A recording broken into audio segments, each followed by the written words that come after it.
বাবাজি রাস্তার মাঝে একটা বাবা সাদা পাথর দেখতে পাওয়া গেছে। আল্লাহ পাক আল্লাহ তাআলা বলছো গো ঈসা নবী,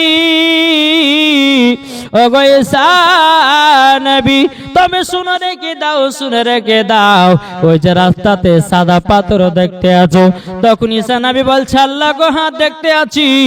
আল্লাহ গো এত সুন্দর পাথর তো কোনোদিন আমি দেখি নাই। ও গো আল্লাহ আপনার কাছে একটা আবেদন করতে চাই, এই পাথরটা এমন কি যে এত সুন্দর?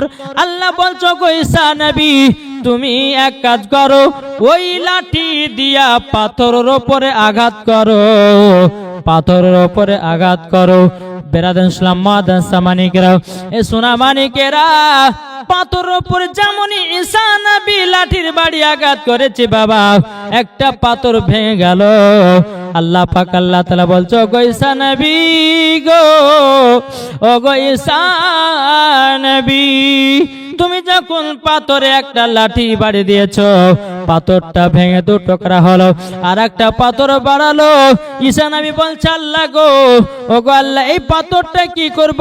আল্লাহ বলতেছে বলো গো ঈসা নবী, আবারও তুমি পাথরটাতে একটা বাড়ি দাও, দেখবা আর একটা তুমি পাথর পাবা।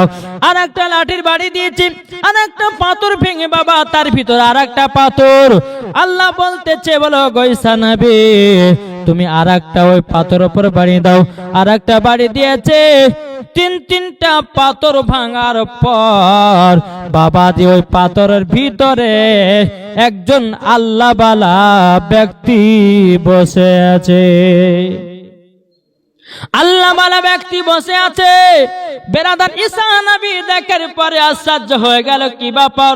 যেই পাথর আমি পরস্পর তিনটা পাথর ভেঙেছি, এই পাথরের ভিতরে এত সুন্দর একজন আল্লাহর নেক বান্দা বসে আছে, কি ব্যাপার?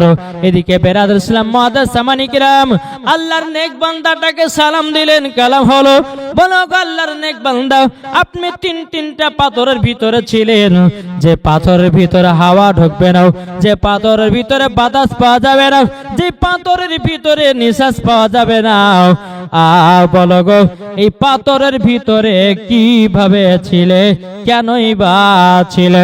বাবাজি মুসলমান ভাইরা, আল্লাহ বলছো গো ঈসা নবী গো,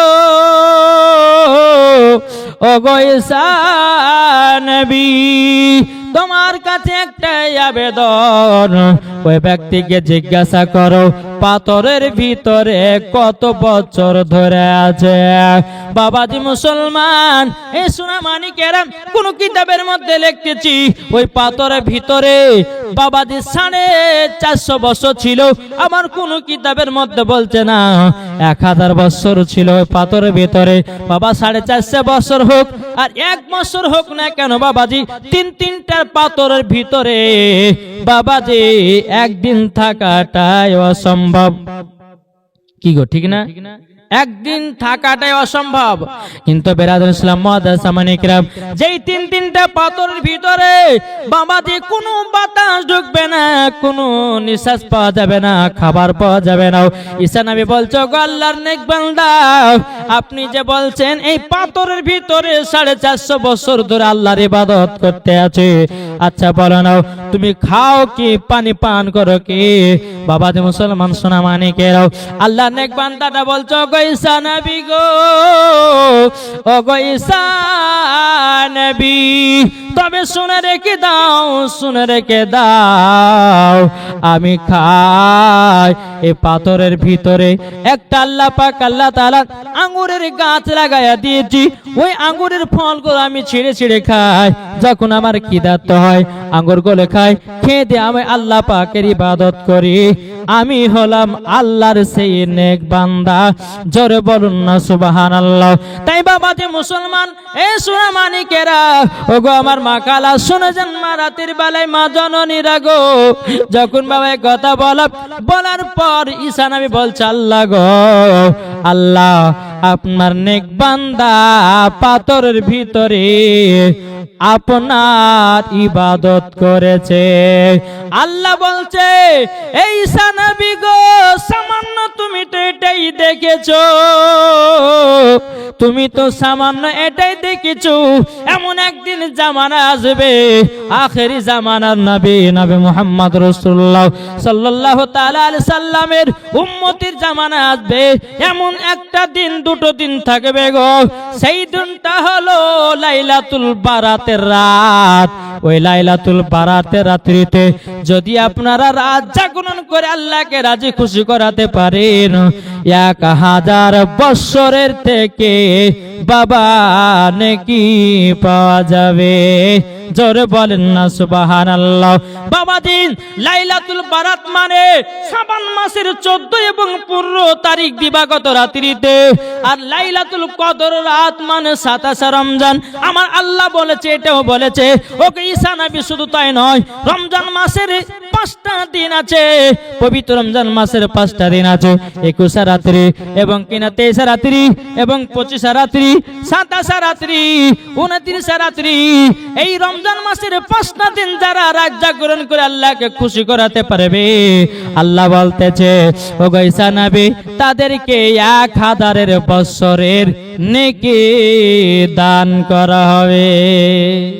তাহলে দেখুন এই পবিত্র রমজান মাসের 27 রমজানে আজ আমরা মুসলমান রাত জাগরণ করি, আমরা মুসলমান কোরআন তেলাওয়াত করি, আমরা মুসলমান দুরূদ তেলাওয়াত করি, আমরা মুসলমান ওয়াজ নসিহত করি, আমরা মুসলমান আমার নবীর প্রতি দুরূদ পড়ি, আমরা নবীর প্রতি সালাম করি। বিরাদর ইসলাম, তারপর আমরা লাস্টে বেলাতে সেহরি খাওয়া দাওয়া করার পর হয়তো আমরা কবরস্থানে যাই। এটাই হচ্ছে বিরাদর ইসলাম সুন্নিদের পরিচয়, এটা হচ্ছে বাবাজি হোসাইনি মুসলমানদের পরিচয়। তা আপনাদেরকে বলতে চাই, যদি নবীর প্রেমিক হতে চান, যদি নবীর আশিক হতে চান, যদি কবরে শান্তি পেতে চান, এই কবর যদি আপনার নূরের বাতি জ্বালাতে চান, এই 27 রমজানে আপনার আল্লাহর ইবাদত করুন, পবিত্র কোরআন তেলাওয়াত করুন, পবিত্র রোজা, রমজান, হজ, যাকাত। আল্লাহ পাক আল্লাহ তাআলা প্রত্যেকটা বান্দাদের কবুল করে নিবে। আজ কিছু দল বাড়িয়েছে বিরাদর ইসলাম মুআদ্দাস সামানি কিরাম, তারা এই 27 রমজানকে নিয়ে ঠাট্টা মজা করতে আছে। তারা বলতেছে এই রমজান মাসে কোরআন তোমরা পড়িও না, এই রমজান মাসে রোজা করিও না। কিন্তু বিরাদর ইসলাম, এরা হচ্ছে বিরাদর ইসলাম ইবলিস শয়তানের দল। তার জন্য বলতে থাকে, আপনারাকে বলতে চাই এই 27 রমজানে আপনারা সঠিকভাবে আল্লাহর ইবাদত করবেন, এই 27 রমজানে আপনারা কোরআন তেলাওয়াত করবেন, এই 27 রমজানে লাইলাতুল কদর নামাজ পড়বেন, এই 27 রমজানে আপনারা নবীর প্রতি দুরূদ পড়বেন, এই 27 রমজানে বিরাদর ইসলাম মুআদ্দাস সামানি কিরাম কেঁদে কেঁদে আল্লাহর কাছে হাত তুলে দোয়া করবে, আল্লাহ গো বহুত গুনাহ করেছি, আল্লাহ তুমি ক্ষমা করে দাও।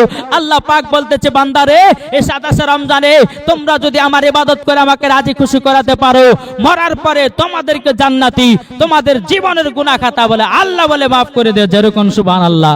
আজ আমরা মুসলমান এই 27 রমজান নিয়ে কত রকম আমরা ঠাট্টা মজা করি, কিন্তু বেরাদার আহলে সুন্নাতুল জামাতের আকীদা এই 27 রমজান মাসে আপনারা ভালো ভালো কাজ করবেন, মসজিদ ঘরকে সাজাবেন। এখন কিছু দল বাড়িয়েছে, তারা বলছে যে মসজিদ ঘরকে সাজানো কি হবে, মসজিদ ঘরকে সাজিয়া কি হবে। আরে বোকা, খোদার ঘর হচ্ছে, মসজিদ হচ্ছে আল্লাহর ঘর, জান্নাতীর আপনার ঘর। এই জান্নাতি ঘরকে যদি সাজানো যায় তে নেকি পাওয়া যাবে না গুনাহ? একটু জোরে বলেন, নেকি পাওয়া যাবে না গুনাহ? নেকি পাওয়া যাবে। আল্লাহ পাক আল্লাহ তাআলা বলতেছে এই 27 রমজানে যারা মসজিদকে সাজায়া দেয়, 27 রমজানে যারা আনন্দ ফুর্তি করে, রবিউল আউয়ালে যারা আনন্দ ফুর্তি করে, লাইলাতুল বারাতে যারা আনন্দ ফুর্তি করে, যারা মসজিদ ঘরকে সাজায়, যারা মাদ্রাসাকে সাজায়, যারা বাড়ি ঘরকে সাজায়, আল্লাহ পাক আল্লাহ তাআলা বলতেছে মরার পরে ওই ব্যক্তির কবরে আমি নূরের আলা বানিয়ে দেব। জোরে বলে সুবহানাল্লাহ। এটাই হচ্ছে সুন্নিদের আকীদা, এটা হলো তাবেঈনদের আকীদা, এটা হলো সাহাবাদের আকীদা, এটা হলো ওলিদের আকীদা, এটা হলো ফেরেশতাদের আকীদা, আর এই আকীদা হলো সুন্নিদের আকীদা। তা আপনাদেরকে বলতে চাই, আমরা নবীকে মুহাব্বত করতে চাই। এই পবিত্র রমজান মাসে আমরা সকলে আজকে 27 রমজানে রাত জাগরণ করে আল্লাহকে রাজি খুশি করাতে চাই। এই করতে রাজি আছেন না নাই? একটু জোরে বলেন, আমরা আল্লাহ পাক আল্লাহ তাআলার ইবাদত করতে রাজি আছি কি নাই? ইনশাআল্লাহ আছি।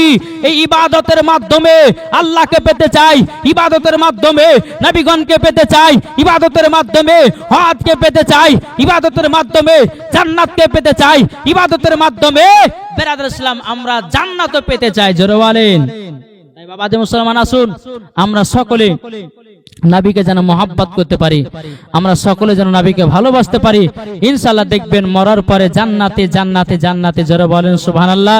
যাই হোক একবার দুরূদ পড়ুন, ছোট্ট করে একটা নাত রাসূল পড়ি। আল্লাহুম্মা সাল্লি আলা সাইয়্যিদিনা মাওলানা মুহাম্মদ ওয়া আলা আলি সাইয়্যিদিনা মাওলানা মুহাম্মদ সাল্লাল্লাহু আলা মুহাম্মাদিন সাল্লাল্লাহু আলা মুহাম্মদ হরদম জবান সে লিখলো পাক নামে মুহাম্মদ। বলতেছে মনের ঘরেতে রেখেছি যারে, দো জাহানের বাদশা নবী কামলিওয়ালা রে। মনের ঘরেতে রেখেছি যারে, দো জাহানের বাদশা নবী কামলিওয়ালা রে। আমার দয়াল নবী রে, আমার মায়ার নবী রে, আমার দয়াল নবী রে, আমার মায়ার নবী রে। দো জাহানের বাদশা নবী কামলিওয়ালা রে। মনের ঘরেতে রেখেছি যারে, দো জাহানের বাদশা নবী কামলিওয়ালা রে। আদি পিতা আদম যখন মুসিবতে পড়ে, মদের নবীর ওসিলাতে আল্লাহ কবুল করে। জোরে বলেন। মদিনাতে যাব মোরা মনেরই আশা, ওই মদিনায় যাব ওগো দয়াল রব্বানা। আরে মদিনাতে যাব মোরা, মদিনাতে যাব মোরা, দেখা দিও গো দো জাহানের বাদশা নবী কামলিওয়ালা রে। মোরা যদি ডানা বালা পাখি হতাম, ওই মদিনা দেখার লেগে উড়ে যেতাম। মোরা যদি